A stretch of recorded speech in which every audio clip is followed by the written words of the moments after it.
Bonjour à tous, on commence tout de suite par la première valeur qui retient notre attention aujourd'hui avec Volkswagen qui a présenté un plan stratégique sur plusieurs années dans le but de renouer avec la rentabilité. La marque a pour objectif de vendre 1 million de véhicules électriques d'ici 2025 et anticipe un chiffre d'affaires annuel de 3 milliards d'euros dans les services automobiles connectés d'ici à cette date. Aux États-Unis, Volkswagen entend passer du statut de constructeur de niche à celui du fabricant significatif et rentable. Les analystes de l'Obsa sont baissiers sur la valeur et visent des cibles à 110,10 € et 101 €. On s'intéresse également à Essilor qui chute en bourse après son nouvel avertissement sur les perspectives de croissance. Le groupe a en effet annoncé une révision à la baisse de ses perspectives pour 2016 en raison du ralentissement de certaines de ses zones commerciales.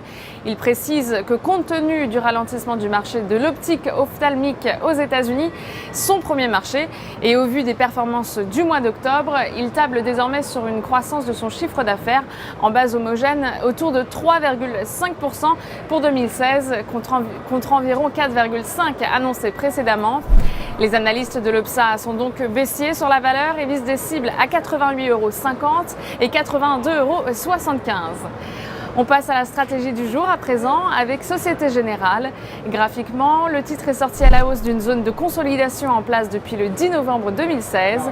Du côté des indicateurs techniques, les moyennes mobiles courtes et longues sont positivement orientées, tandis que le RSI se situe en territoire positif sans être dans sa zone de surachat.